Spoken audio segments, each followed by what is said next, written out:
itu a'lamu, maha mengetahui siapa Allah. Qala. Bismillahirrahmanirrahim.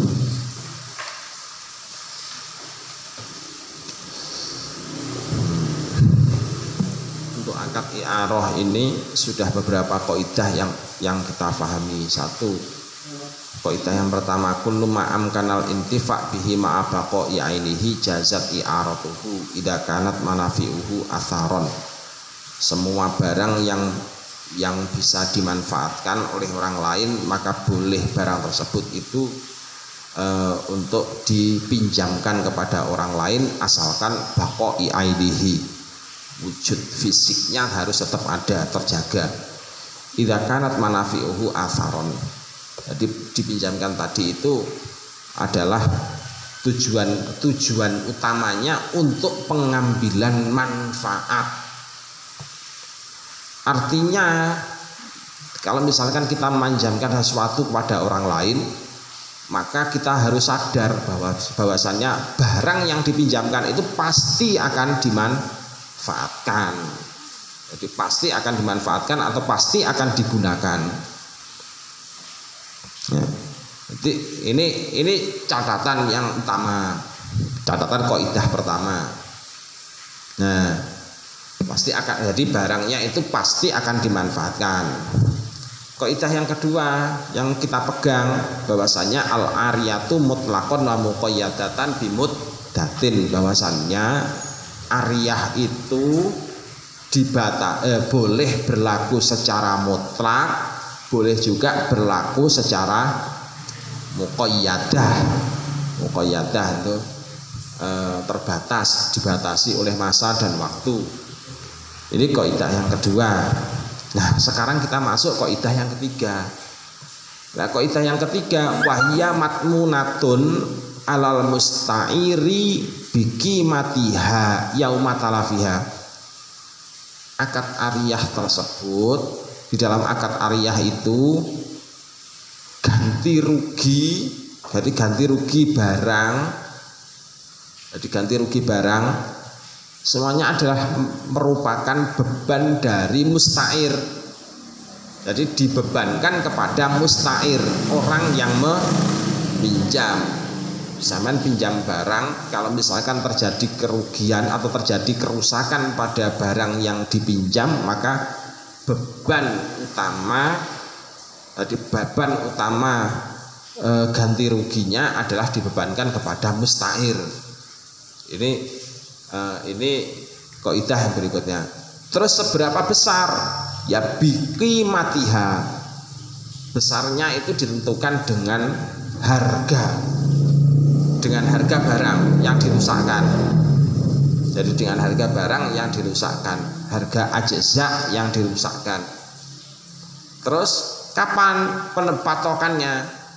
Kapan patokan harga itu ditentukan? Ya yauma talafiha. Jadi patokan harga tersebut adalah ya di hari rusaknya itu. Kenapa kok enggak di hari yang kemarin atau di hari yang akan datang? Ya kalau yang di hari kemarin sama hari yang akan datang itu harganya ghairu maklum. Berarti harus di hari yauma talafiha. Jadi dalam hari rusaknya. Artinya kita tadi sudah sadar, satu, bahwasanya barang yang dipinjam itu pasti digunakan oleh peminjamnya, ya pasti akan digunakan oleh peminjamnya. Artinya ini membawa risiko. Risikonya apa? Kerusakan yang terjadi pada barang, asalkan barang tersebut adalah rusaknya itu tidak diakibatkan oleh unsur tafrid berlebih-lebihan. Jadi ini asalkan tidak disebabkan oleh unsur tafrid atau berlebih-lebihan, maka pihak musta'ir tadi tidak menanggung ganti rugi. Ini risiko akad. Pahami. Ya.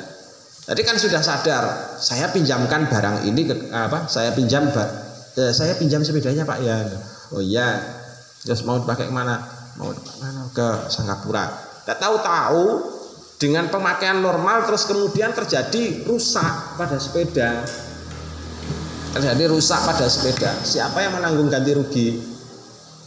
Siapa yang menanggung ganti rugi? Peminjam atau pemilik? Pemilik. Nah, jadi yang menanggung ganti rugi hukum asalnya adalah pemilik. Mengapa? Iya, jadi karena penggunaannya itu adalah penggunaan yang tidak berlebih-lebihan. Jadi penggunaannya itu adalah penggunaan pada normalnya, al-mu'tad. Jadi bil istimal al-mu'tad, dengan penggunaan yang normal-normalnya saja. Tapi kalau penggunaannya itu kok melampaui batas, jadi penggunaannya itu sudah melampaui batas. Kalau melampaui batas itu disebut apa ya? Tafrid, ta'addi, tadi itu sudah ada tadi, sudah disebutkan. Jadi kalau penggunaannya kok melampaui batas, tafrid, ta'addi, taksir dan lain sebagainya, pokoknya menyimpan hal-hal yang semacam itu, atau israf dan lain sebagainya, berlebih-lebihan, pakai sepeda atau pakai standing, akhirnya nabrak betulan, rusak sepedanya. Siapa yang menanggung ganti rugi? Yang menanggung ganti rugi ya peminjam. Penyebabnya karena adanya unsur ta'addi, karena adanya unsur tafrid, adanya unsur taksir dan lain sebagainya. Itu penyebabnya. Jadi dikembalikan pada akad doman. Jadi akad doman itu berlaku, ganti rugi itu berlaku terhadap sesuatu hal jika dalam penggunaan suatu hal tersebut ada unsur taksir, ta'addi, tafrid dan lain sebagainya. Pokoknya ada unsur berlebih-lebihan. Dasarnya apa? Innallaha la yuhibbul musrifin, innallaha la yuhibbul mu'tadin, innallaha la